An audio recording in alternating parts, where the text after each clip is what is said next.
All right, coming to the stage, coming to the stage, coming to the stage, a powerhouse strategist and co-founder of Higher Heights for America and Higher Heights Leadership Fund. She is building Black women's political power from the voting booth to elected office and co-creating the movement we know as hashtag Black Women Lead. Give it up for the dynamic and inspiring Glynda C. Carr. Come on, sisters, clap it up for her. Y'all got to get in the seat, though, to hear Glynda. Yes. Hey, good morning. I am so excited about spending my weekend here with Black women from all across this country. This panel is going to be on Rooted and Rising, Black women's resistance strategy for collective power in this moment. As they mentioned, I'm Glynda Carr, President and CEO of Higher Heights, your political home for Black women. I think you would agree we are living in some challenging times. Backstage, we may have made a little bit of a pivot for the conversation because Black women, we are leading, we are running, we are winning, we are leading, but we also are hurting. Susan Taylor, one of my God-sent moms, talks about us being broken people. And for us to truly step into our leadership is recognizing that generational brokenness that we're feeling in this moment, in this week, in a real hard way. And so for us to fight for this democracy, fight for our communities, and fight for our families, we've got to be whole leaders. And so today I am being joined by some powerhouse leaders. We know that when Black women organize, when we lead, when we build, when we defend, that we are rooted in the legacy, rooted in our community, and rooted in the belief that our voices, our votes, and our leadership matters, and it is necessary in this moment. And because we are rooted, we know we will rise from this dark moment, collectively and individually. And so today, we're in conversation with Alexis McGill Johnson. She's the president and CEO of Planned Parenthood Action Fund. She's on the front lines of defending reproductive freedoms and care and access to care. Angela Rye, an award-winning host, attorney, social justice advocate, and one thing we can say, she's a fearless commentary and advocate. And she challenges us to confront truth and demand accountability across all systems, every day, all day. And here, DeJuana Thompson, a strategist and leader in equity and engagement, who has helped build pathways for Black communities to organize, participate, and lead. So I want to thank you, ladies, for joining us for this conversation. So let's get started. So one thing I know to be true is that Black women are the architects of this democracy. We're currently the defenders of this democracy, and we're going to be the builders of the future of our communities in this democracy. So ladies, what do you believe in this moment? What is the demand that we have for Black women's leaders right now? So let me reframe that. What does this moment demand of Black women leaders? You want me to start? Okay. Well, good morning. Good. I love being in a room full of Black women. Because when you say good morning, people say good morning right back. You know, I thought I had an answer until I heard the last panel. I'm really sitting with the spiritualizing neglect. I really am. Because, you know, the whole construct of like being still, meditating, getting sleep, taking care is so antithetical to the organizing, the fighting, you know, just the anger and the rage that fuels us, right? And so I'm gonna say, first off, like, if we take anything away from this conference, that caring for ourselves, like I used to be anti-woo, anti-wellness. I know it sounds crazy. I get mad at my husband when he meditates. Like, it actually makes me angry for him and for me.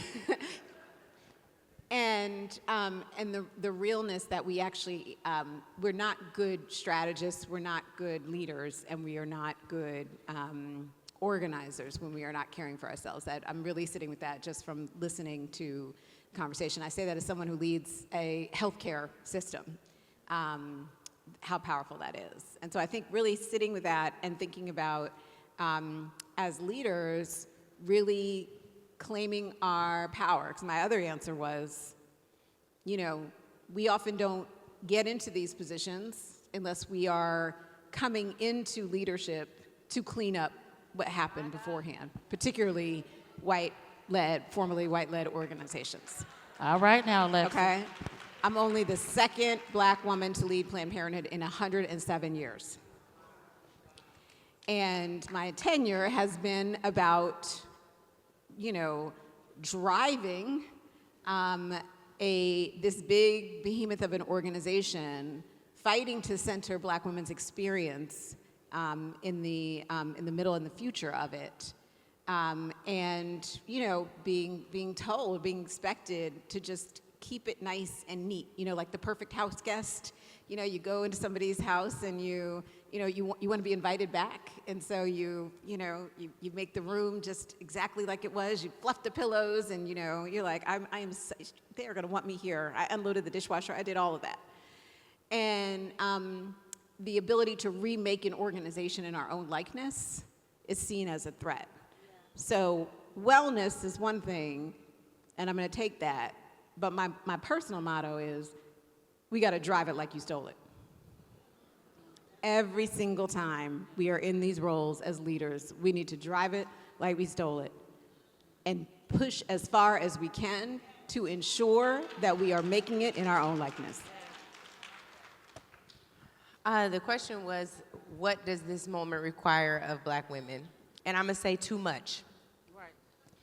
The reason I'm going to say too much is because we are required to hold all things and be gracious and be graceful and be respectful and be calm and be kind and be nice and be thoughtful about the words that come out of our mouth and be filtered and be deeply spiritual and be rested. Where they do that at? And so I guess what I would ask for us to consider is how we do that. The village that we build in around ourselves to let us know when our blind spots are so severe that we can't see that we're not holding it all well. And so right now I'm here today. On Monday, my dad is getting a procedure because he has one completely closed artery that goes to his brain and the other one is mostly closed, so they're putting a stent in. My mom is battling breast cancer. She's battling it very well because she's a no-limit soldier. Like I said, black women carrying too much, she's doing it well. And I also am thinking about the crisis that we were all just talking about backstage, where now it appears that if there is a black man that is struggling with his mental health, that we can't even acknowledge that he's struggling with his mental health because there was a black woman victim on the other side of him battling with his mental health, and then we're not allowed to be battling with our mental health and don't have time to go to therapy or anything else. So my point is, there's too much. Oh, and by the way, we need to build a black agenda before the election, November 2026, because we never had a Project 2025. And oh, by the way, we need to figure out reparations policy because black people, they owe us a lot, and it's the 250th anniversary of this country. And oh, by the way, black women need to run for office and win, and when they don't, no other black woman should ever run again. And oh, by the way, so I'm just saying, like, we are holding a lot at the macro level and the micro level, and we need the spaciousness to do all of that. So thank God for Power Rising, where we could do a little bit of that today. I'm going to just stop there, because I can keep going with our too much. I always hate coming after Angela, I promise you. But this is my sister, and I love her. I love everybody on this panel. Thank you all for this moment and for this question, Glynda, because I think I'm going to go at it from a strategy perspective in the sense that because we have all the things to do, I think I've been trying to talk to people about this idea of radical collaboration in this moment. And I think as we think about even midterms, what I've been telling people is we have got to get back to power mapping. Yeah, raise your hand if you remember what a power map is. For those who may not know, because see, I grew up in old school organizing before it was like computers and van. We had to print the sheets out and call the names by hand. Did you guys remember that? That's what I came up under. So power mapping is the idea or the concept that you look around your community, you look around your network, you look around your sister circle, and you decide who does what best, who has what access to what, in a better way, right? Who has the money? We do a training about who got the purse, who got the power, who got the position, and all of that. And that is strategic because what it's saying to us is everybody doesn't have to do everything. But we have to understand and respect who does what well. So if I am not in relationship with you, radical collaboration with you enough to know what you do well, then I can't call on you when I have a gap. And therefore, I feel like I have to do it all myself. And when I have to do it all myself, we have to be honest with ourselves. We don't have all of the skill sets that are required to produce everything. So some of our things are not showing up at the rate or at the level that they should because we are overwhelmed.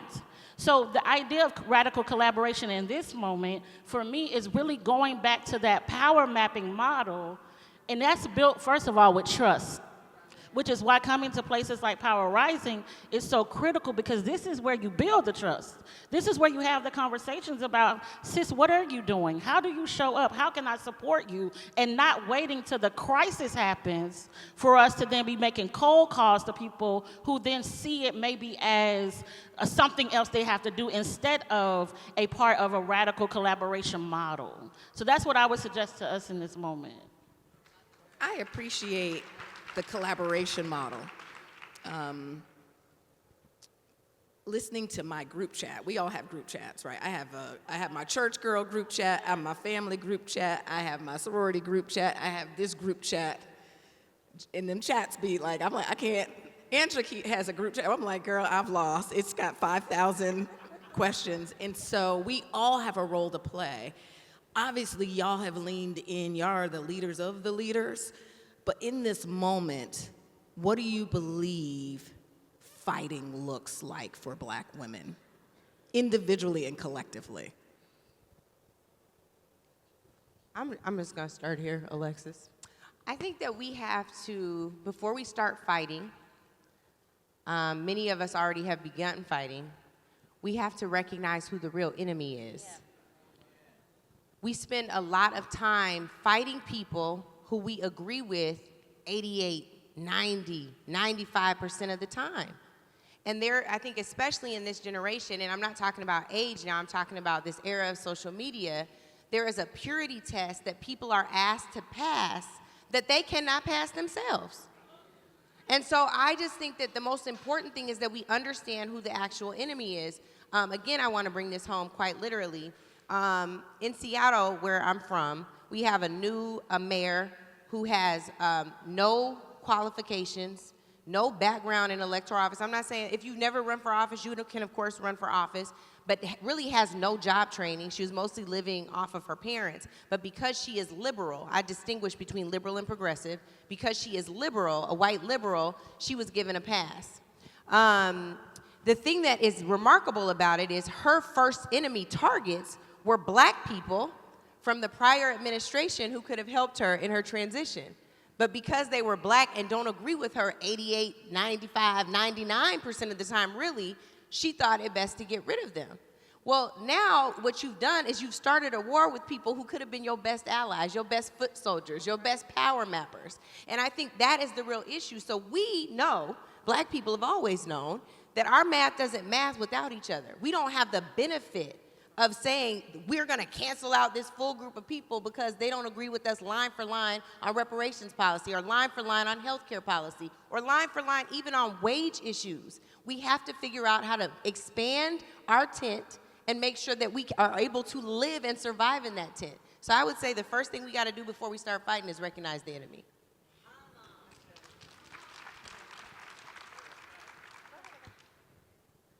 So I just think that when we talk about, before we talk about leadership, many of us are called to a certain group of people. And I think it's knowing where that group is right now and understanding what our asks are of them before we rally them. And why do I say that? Because a lot of times, and this, I always talk about stuff in the lens of an organizer, but when I think about organizing my volunteers, one of the things I tell my team is we cannot organize them or call them into the room until we have an assignment for them. Because if we call them into the room without a full assignment, an assignment that we've thought through, that we've mapped out, that we have been strategic about, that we can resource, all the different things, if we get them in that room and that experience does not go well, it is so hard to get them back in the space. So my suggestion to us in this moment is that we be clear about what our strategies are, even if they are micro strategies to get us from week to week, right? As we're learning and developing and coming into the knowledge of what we might have to do to shift, all of those things, having that week to week, month to month agenda that is solid, that when people are coming into our spaces, because these are trusted spaces, that they know exactly what is required of them, and make room for grace, right? Tell them from the beginning, we might have to shift. Tell them from the beginning, we may not have all the resources. Tell them from the beginning, we actually may need you to lead, right? So that it's not so much a situation where they don't understand or they feel like they are being taken advantage of, or, you know, every time I come into a democratic space, this is what it's like, or, you know, because trauma exists within our communities as well, even with us, because we have mishandled people sometimes, right? And so I think in this moment, the way we fight best is to be thoughtful about and really intentional about what we are asking before we ask, and to see through that process a little bit differently. Agree with both of those. I'll say fighting under active tyranny, right, is different than the passive tyranny, right, that we've been laboring under for the last, you know, like our, you know, whoever shouted out Gen X being the, you know, we're the first generation that ostensibly grew up with civil rights, reproductive freedom, and so forth. But it was never real, right? I mean, like we talk about, you know, this country descending, you know, into authoritarianism as if our democracy was actually real, as if we were actually included over the last 250 years, 400 years. And so I think about the active tyranny and the fact that we are organizing under, we're at such a structural disadvantage. And we have to recognize what being locked out of structural power looks like in this moment, and design the strategies to go at those, right? Which is why the radical collaboration matters so much, which is why understanding it's the same enemy. You know, the white progressive, the white conservative right movement is sometimes far more intersectional than we are, right? We talk a lot about intersectionality. You know, I could spend all day up here talking about reproductive freedom and abortion rights and all of the ways in which we've been harmed. But the reality is the same people who, you know, kind of fought for the Dobbs decision are the same people who are taking away voting rights. They are taking away, you know, access to health care, you know, everything, climate. It is, but they're doing it because they've understood something about structural power that we have, that we've lost. And so I think thinking about how do we show up and identify those places where we continue to be the majority and ensure that we are organizing towards those systematically, that to me feels like a good focus for the work that we need to do. So I know that Black women want what most of our neighbors want. I realized all of our neighbors didn't want it. After the election day 2024, I flew to my brother's house in Texas, and he lives in in a community that is not aligned with us. And it was very clear of when we saw all the flags being flown to our neighbors. But overwhelmingly, Black women want what our neighbors want. We want economically thriving, educated, healthy, and safe communities. So, DeJuana, can you share a little bit about what does it really look like to build systems that are truly equitable and not reactionary? Well, you have to start early, right? I think that in a lot of my conversation right now is in the context of the midterms, because that's just what's upon us, immediately. But I always say when you step back from elections, it really is about the process that we've put in place year-round.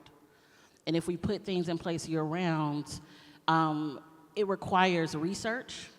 It requires that we are having active conversations in a way that feel intentional.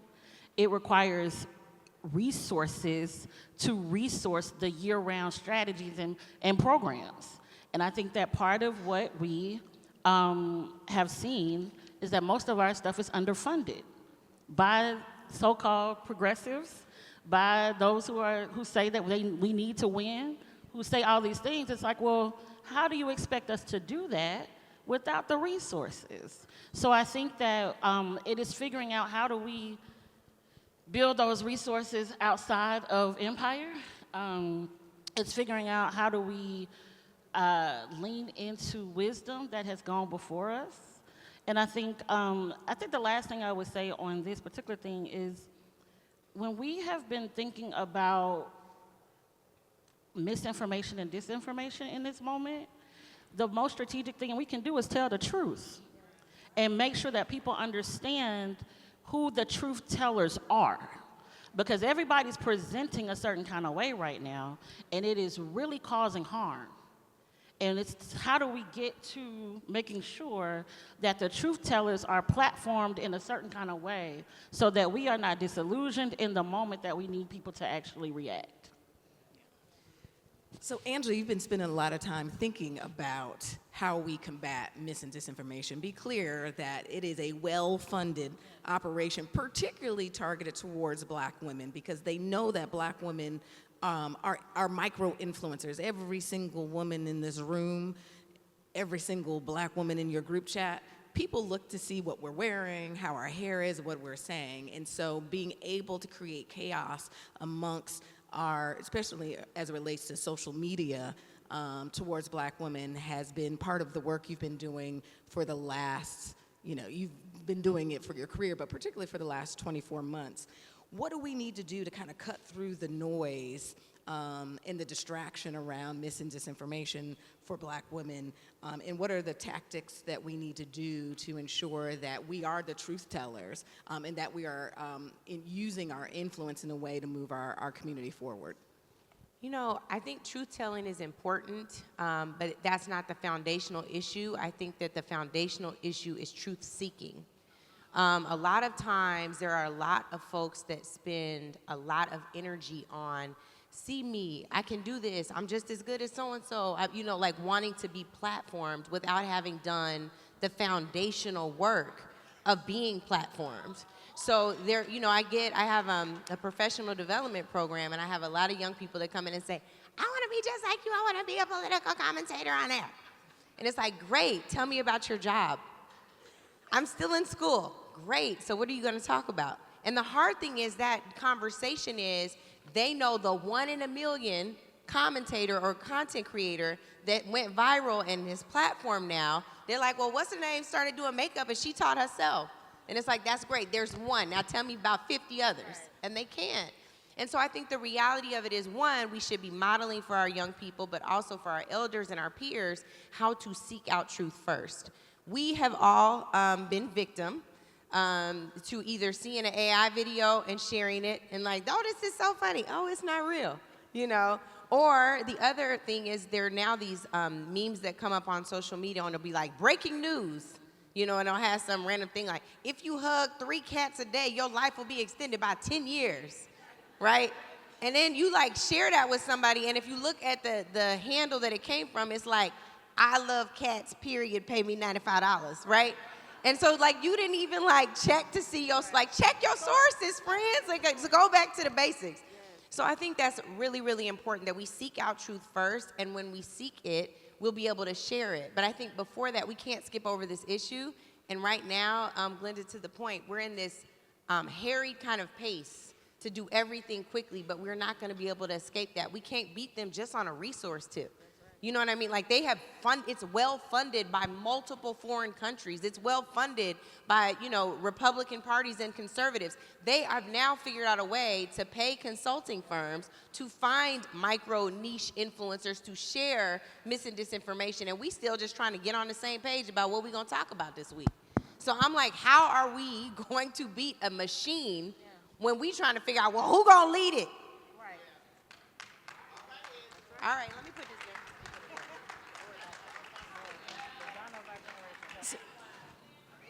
So we are fighting on all fronts. Alexis, you are, leading, the premier organization focused on women's reproductive health.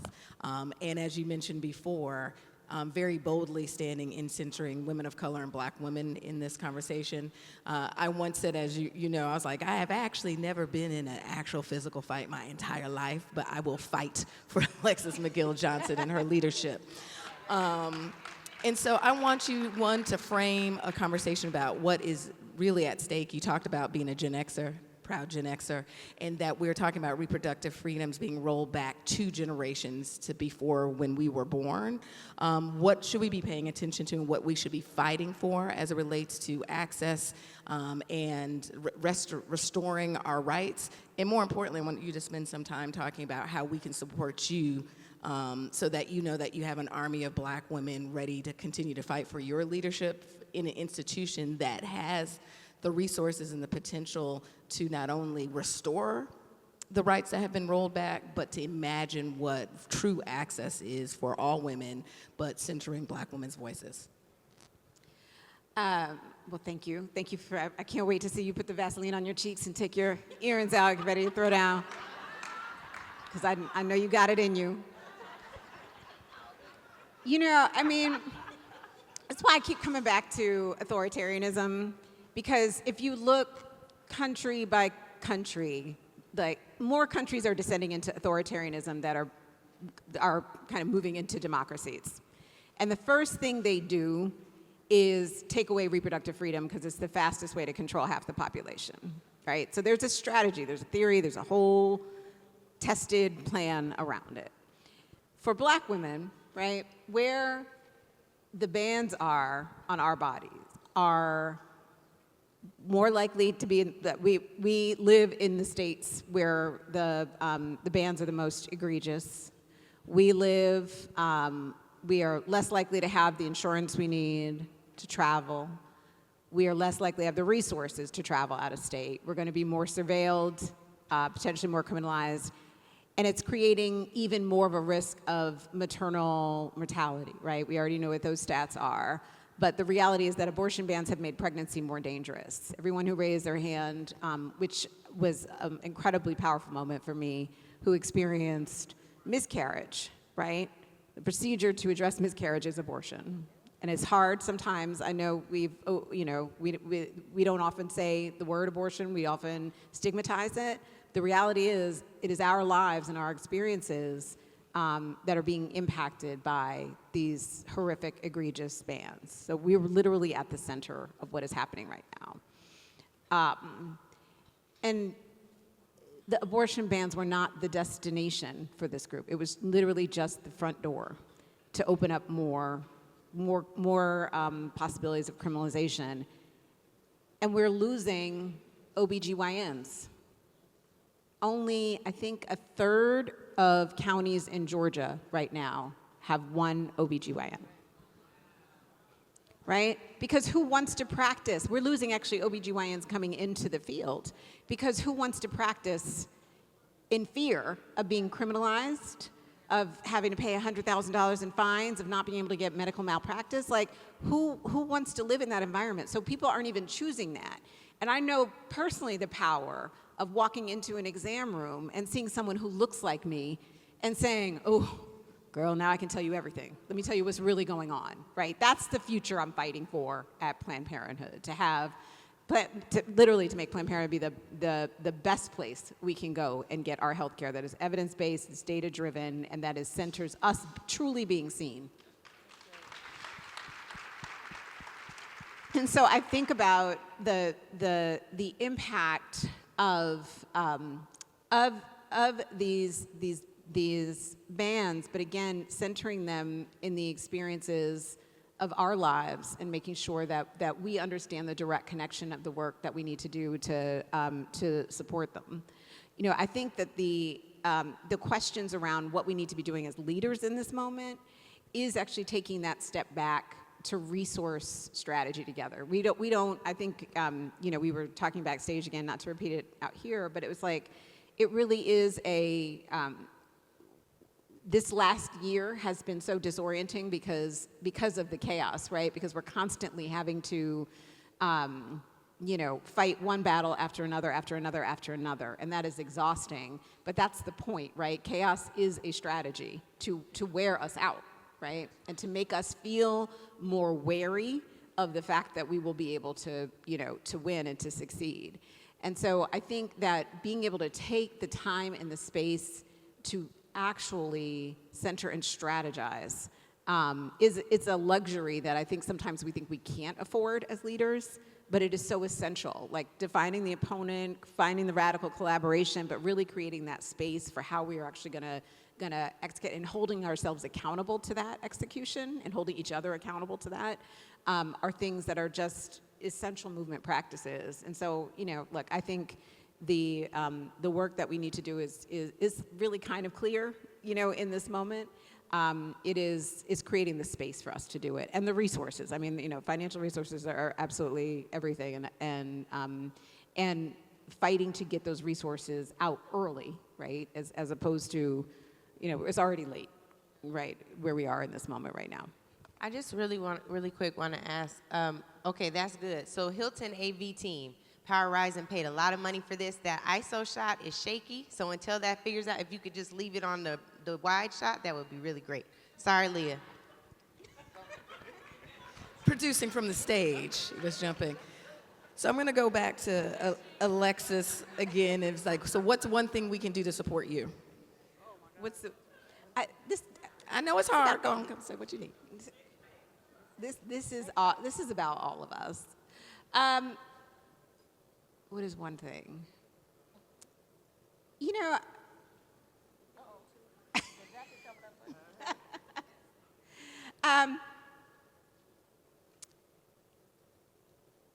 prayer. I'm sitting a lot. Many of you all know I lost my mother in October, and feeling her and seeing her every single day has just connected me even more deeper into my faith in a way that I did not know was possible, that I prayed was possible, but now experiencing it. So prayer. You know, look, I think this is about supporting, recognizing, particularly for leaders of predominantly white-led organizations or historically led white organizations. The entire reproductive rights movement is now being led by women of color, with the exception of one.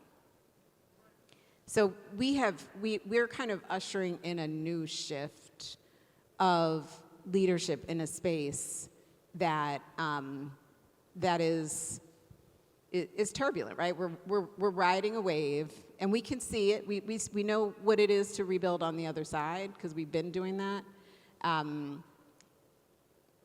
But I think it's really about the truth-telling that we need to do about what that means, because we can be both hyper-visible and invisible at the same time. We can be delivering and then be, like, have our leadership erased in a second. And I think those are the kinds of things that I fight regularly inside of, the work that we do at Planned Parenthood, is that more than half of our local CEOs have turned over. They're largely women of color. When I came into the organization 15 years ago, 20 years ago, there was one black CEO out of about 120. And now about half of us are women of color, predominantly black women. And so, the progress is happening. It's slow. It's the Titanic. You're turning a very big ship. But the power and the possibility of what that will look like on the other side is what pulls me. So, I often ask, why are you still there? What are you doing? Why are you still there? It's because I see what is possible on the other side of that. And so I think, for me, it's everyone understanding that that our leadership is again hyper visible, particularly in the moments of crisis, Dobbs, defund, attacks, and yet invisible in all of the powerful things that we've continued to do. So it's supporting me and lifting up the things, and it's not just me. Many of the leaders who are sitting in these seats are experiencing that. And I think one thing is, I don't think our group chats know that there's a black woman at the head of Planned Parenthood, and that in her tenure that we went from one black woman serving a local Planned Parenthood, that we now have women that look like us in this moment. And so being able to just share who's leading this moment and how we can support them is important. So I do want to move towards the possibilities that exist. So my parents say they didn't name me after Glynda the Good Witch, but it's our favorite movie in the Carr household. And so I'm channeling my inner Glynda, in that she said to Dorothy, "You always, dear, had the power." And I do think that black women are standing stronger in our power than we've ever done, than we've ever had. So I want us to talk about what happens when black women have the opportunity to truly imagine what is on the other side of the rainbow. And so what are the greatest opportunities do you think exist for black women in this moment? And I'll start with Angela. Our possibilities are endless. And so when I started, I said that right now what's asked of us is too much. But when I think about all of our capacity and our capability, I know that we can be abundant. And I think that some of it is about being able to shift our mindset. It's about being in community too. Because if you know that I don't have to carry the full weight of this moment on your own, it's a lot easier to bear the weight of the responsibilities that we have. So I think the most important thing in this moment is us realizing that abundance is ours.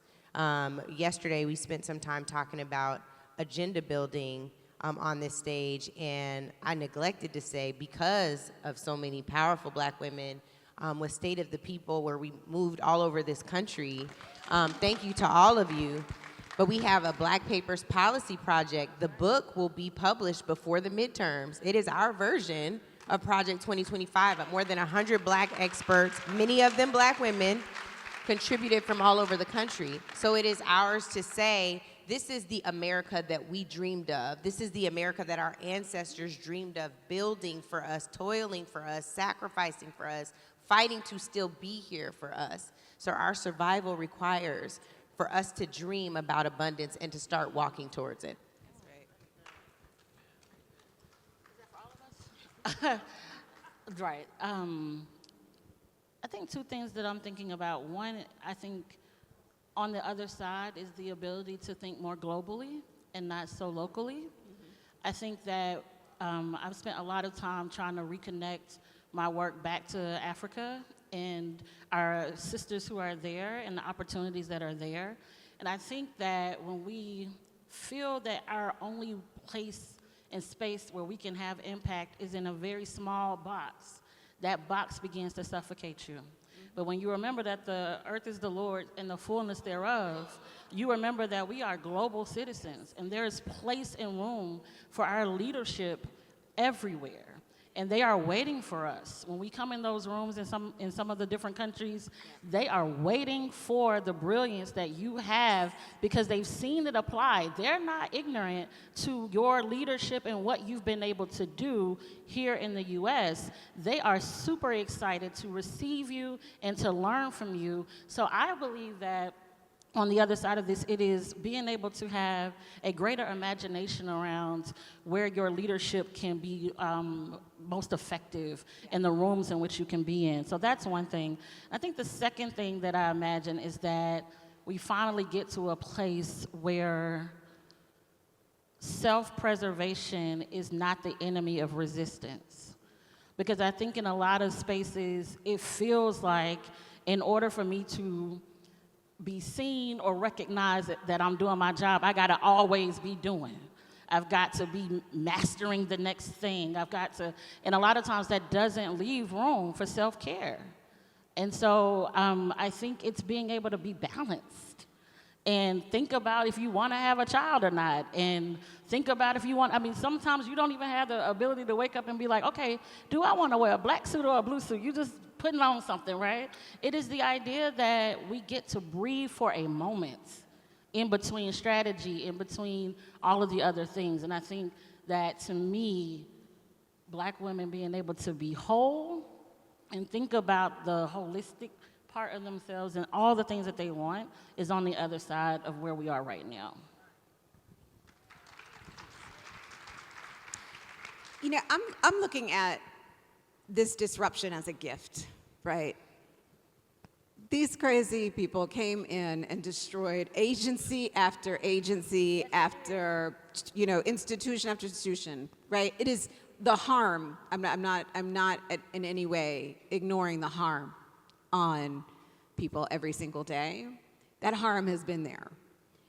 What has kept that harm in place have been these institutions that we've only been able to shift radically, like incrementally, right? Like radical incrementalism has been, you know, that's what honestly most electoral politics does for us. So the opportunity that we have kind of with movement hope, right? Not like passive hope, but movement hope is to really reimagine what we can build on the other side of the rubble. So if that's the, you know, the Project 2029 that centers the lived experience of Black women, right? If that is the ways in which we get to be leaders and we show up as leaders with that, you know, with that restoration built in, I would add to that our ability to allow ourselves to learn in our jobs and in our leadership, right? That grace because we watched tons of people fail upwards, right? Just walking up the stairs failing. And still making it to the top. And I think that there is our ability to kind of collectively support that grace, I think is so important too. But you know, again, as hard as these times are, there is something that is, I think, boundlessly hopeful for me in that the pull, right, of what is possible on the other side. And I think that is the essence kind of the movement hope that I feel like is, you know, recognizing, right, that hope is hard, right? It requires, it's not a happy word. It's never been a happy word. It's about sacrifice and it's about, you know, feeling the discomfort. But in itself, it is an act of resistance. And I feel like that kind of is the thing that is grounding me right now, what I see, you know, in that moment. Well, I want to thank everyone in this room for being Black women who lead. I think this conversation reminds us that this moment is heavy, but is full of the possibilities of what is next. We've heard today about resistance not just being about pushing back, it's about building forward. It's about protecting our rights and expanding them. It's about organizing our communities and investing in our power. It's about telling our stories and making sure that we are moving people to action. And most importantly, it is about us doing it together. Black women have never waited for our permission to lead. We have never waited for that perfect moment. And we have always taken what we've had, where we are, and turn it into a movement. And so that is rooted in what our leadership looks like, and it is rising to meet this moment and to act individually and collectively. So before we leave this conversation, we only have 4 minutes and 18, 16, 15 seconds that I want to be able to walk off with these ladies sharing our whole selves. And they don't know this question, they're going to be mad at me. So for us to be righteous warriors in this moment, I also want us to be joyous warriors in this moment. So what are you doing to bring joy, Alexis McGill Johnson? Oh my God. I'm going on college tours with my 11th grader. It's so amazing to see her future self. It's beautiful. Well, I'm going to tell family business. I have a standing meeting with Happy Hour. Shout out to Kimberly Blackwell and Mignon Moore. At least 3 times a week. And thankfully, and I actually encourage y'all to do this. If you have friends that you can talk to and you're not doing nothing, you laying around or whatever, I'm on the treadmill now, y'all. I'm not playing. So I'm supporting heart health and also getting in some good laughs with my girls. So that is giving me a lot of joy right now.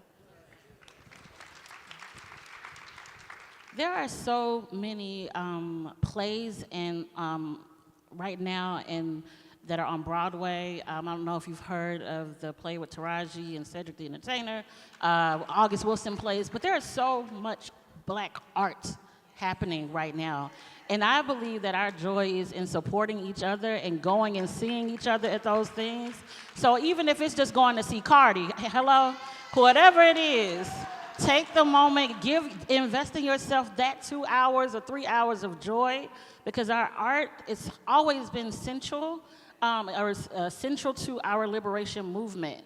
That joy has been central, and I don't want us to miss that that is still happening. It's still being produced.